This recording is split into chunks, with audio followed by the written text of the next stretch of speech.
നമസ്കാരം. പുതിയ വർഷമാണ്. നമ്മൾ പലപ്പോഴും പല നല്ല നല്ല തീരുമാനങ്ങളൊക്കെ എടുക്കും.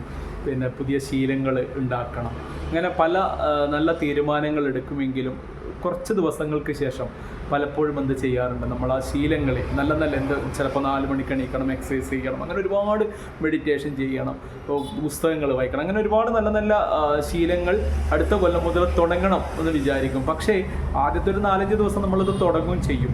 പിന്നീട് ഗ്രാജ്വലി എന്ത് സംഭവിക്കും, നമ്മൾ ആ ശീലങ്ങളോട് പഴയ പോലെ തന്നെ ആകും. അത് 8 മണിക്ക് എണീക്കും, അങ്ങനെയുള്ള പല ആദ്യം എങ്ങനെയാണോ നമ്മൾ പണ്ടുണ്ടായത് അതേപോലെ ആകും.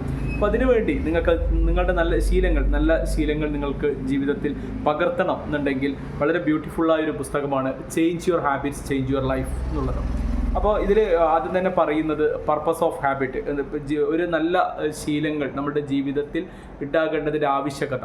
നമുക്കറിയാം, നമ്മൾ പല സ്ഥലങ്ങളിലും കേട്ടിട്ടുണ്ട്. നമ്മുടെ മുൻ പ്രസിഡൻ്റായ APJയോട് ഒരിക്കൽ ചോദിച്ചു, നമുക്ക് നമ്മളുടെ ഭാവിയെ മാറ്റാൻ പറ്റുമോ എന്ന് ചോദിച്ചപ്പോൾ APJ പറഞ്ഞ വളരെ മനോഹരമായൊരു മറുപടി ഉണ്ട്. നിങ്ങളുടെ ശീലങ്ങളെ മാറ്റുകയാണെങ്കിൽ തീർച്ചയായിട്ടും നിങ്ങൾക്ക് നിങ്ങളുടെ ഭാവിയെ മാറ്റാൻ വേണ്ടി പറ്റും എന്നാണ് പറഞ്ഞത്. അപ്പോൾ തീർച്ചയായും ശീലങ്ങൾക്ക് നമ്മളുടെ ഭാവിയെ തന്നെ മാറ്റാനുള്ളൊരു കഴിവുണ്ട് എന്നർത്ഥം. അപ്പോൾ ഇതിൽ അണ്ടർസ്റ്റാൻഡിങ് ദ ഹാബിറ്റ്സ്, ഞാൻ പറഞ്ഞതുപോലെ പർപ്പസ് ഓഫ് ഹാബിറ്റ് ഉണ്ട്. അതേപോലെ തന്നെ ഹാബിറ്റ്സ് ആൻഡ് യുവർ ബ്രെയിൻ എന്നുള്ള ബ്യൂട്ടിഫുള്ളായ, അത് നമുക്കറിയാം. നമ്മൾ ഇപ്പം ജനുവരി 1 മുതൽ 4 മണിക്ക് എണീക്കണം എന്നെല്ലാം ചിന്തിച്ചാൽ നമ്മൾ 4 മണിക്കൊരു ജനുവരി 1, 2, 3 നമ്മൾ ചെയ്യും. ഒരു 5-ാം തീയതി 6-ാം തീയതി ഒക്കെ ആകുമ്പോൾ നമ്മളെ ബ്രെയിന് നമ്മളോട് പറയും, എന്തിനാണ് ഇങ്ങനെ രാവിലെ എണീക്കുന്നത്, കുറച്ച് സമയം കൂടി ഉറങ്ങിക്കൂടെ, നല്ല ശീതമല്ലേ, അങ്ങനെ ഒരുപാട് കാര്യങ്ങൾ പറയും. ഇപ്പം എല്ലാവരും രാവിലെ എണീച്ചിട്ടാണോ, അപ്പോൾ അങ്ങനെ ഒരുപാട് എക്സ്ക്യൂസുകൾ. ഇപ്പോൾ ഒരു പരിധി വരെ നമ്മൾ എന്ത് ചെയ്യാറുണ്ട്, നമ്മൾ ആ ബ്രെയിനിൻ്റെ ട്രാപ്പിൽ നമ്മൾ വീണ് പോകാറുണ്ട്.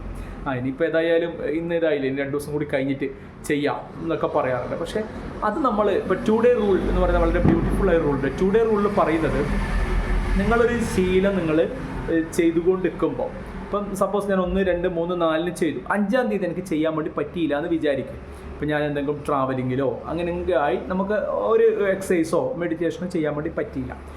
6-ാം തീയതി നിങ്ങളിത് ചെയ്യുന്നില്ല എങ്കിൽ, അതായത് ഒരു ദിവസം നിങ്ങൾക്ക് പറ്റാത്തത് കൊണ്ട് നിങ്ങൾ ചെയ്തില്ല, അടുത്ത ദിവസവും നിങ്ങൾ എന്നാൽ ചിന്തിക്കുക, ഇന്നലെ ഏതായാലും ചെയ്തില്ലല്ലോ, ഇനിയിപ്പം അടുത്ത തിങ്കളാഴ്ച മുതലാക്കാം എന്ന് കരുതി നെക്സ്റ്റ് ഡേയും നിങ്ങളത് ചെയ്യുന്നില്ല എങ്കിൽ നിങ്ങൾ ആ ശീലങ്ങൾ വീണ്ടും കണ്ടിന്യൂ ചെയ്യാൻ കുറച്ച് ദിവസങ്ങൾ തന്നെ എടുക്കും. അപ്പോൾ 2 ഡേ റൂള് വളരെ ഇമ്പോർട്ടൻ്റ് ആണ്. അതായത് നിങ്ങൾ നിങ്ങൾ കണ്ടിന്യൂ ചെയ്യുന്ന ഒരു ശീലം ഒരു ദിവസം നിങ്ങൾ സ്കിപ്പ്, അത് ചിലപ്പോൾ നിങ്ങൾക്ക് ചെയ്യാൻ പറ്റാത്തതുകൊണ്ടായിരിക്കാം, ആ ഒരു റീസൺ കൊണ്ട് അടുത്ത ദിവസവും നിങ്ങളത് സ്കിപ്പ് ചെയ്യുന്നുണ്ടെങ്കിൽ ആ ശീലം ഇനിയും നിങ്ങളുടെ ജീവിതത്തിലേക്ക് പകർത്താൻ അല്ലെങ്കിൽ ആ കൊണ്ടുവരാൻ വേണ്ടി കുറച്ച് ദിവസങ്ങൾ എടുക്കേണ്ടി വരും എന്നാണ്.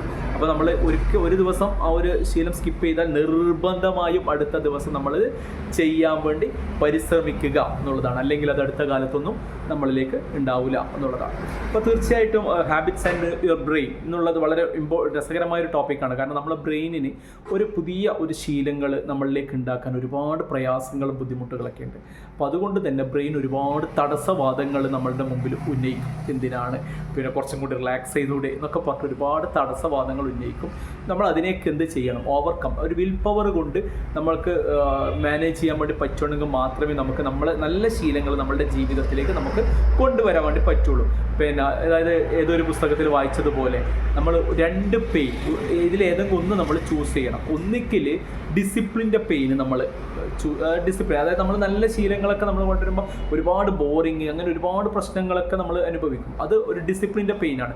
ഒന്നിക്കൽ ഡിസിപ്ലിൻ്റെ പെയിൻ നമ്മൾ അക്സെപ്റ്റ് ചെയ്യണം, അല്ല എങ്കിൽ കുറ്റബോധത്തിൻ്റെ പെയിൻ, റിഗ്രറ്റിൻ്റെ പെയിൻ, ഇതിൽ രണ്ടിൽ ഏതെങ്കിലും ഒന്ന് നമ്മൾ ലൈഫിൽ ചൂസ് ചെയ്യണം. റിഗ്രറ്റിൻ്റെ പെയിൻ എന്ന് പറഞ്ഞാൽ, ഇപ്പം ഞാനൊരു ശീലം ഇതാക്കി പെട്ടെന്ന് ബ്രെയിനിൻ്റെ ട്രാപ്പൊക്കെ കൊണ്ട് ഞാനിപ്പോൾ 4 മണിക്ക് എണീക്കേണ്ടത് പിന്നീട് 6 മണിയൊക്കെ ആക്കി, പിന്നീട് നമുക്കുണ്ടാകുന്നത് ഒരു റിഗ്രറ്റാണ്. അയ്യോ, ഞാൻ എങ്ങനെയും നന്നാവില്ല, ഞാൻ പഴയ നിലയിൽ തന്നെ ആയല്ലോ എന്നുള്ളൊരു റിഗ്രറ്റ് ഫീൽ ചെയ്യും. അപ്പോൾ ഐദർ ഡിസിപ്ലിൻ്റെ പെയിൻ അല്ലെങ്കിൽ റിഗ്രറ്റിൻ്റെ പെയിൻ, ഇതിലേതെങ്കിലും ഒന്ന് നമ്മൾ ജീവിതത്തിൽ ചൂസ് ചെയ്തേ പറ്റൂ. അപ്പോൾ നമ്മുടെ ജീവിതത്തിൽ വിജയിക്കണമെങ്കിൽ നമ്മൾ എന്ത് ചെയ്യണം, ഡിസിപ്ലിൻ്റെ പെയിൻ നമ്മൾ സെലക്ട് ചെയ്തിരിക്കണം. പുസ്തകത്തിനെ പറ്റിയുള്ള കൂടുതൽ കാര്യങ്ങൾ നമുക്ക് അടുത്ത വീഡിയോയിൽ കാണാം. അപ്പോൾ ഒരുപാട് നന്ദി. Thank you very much.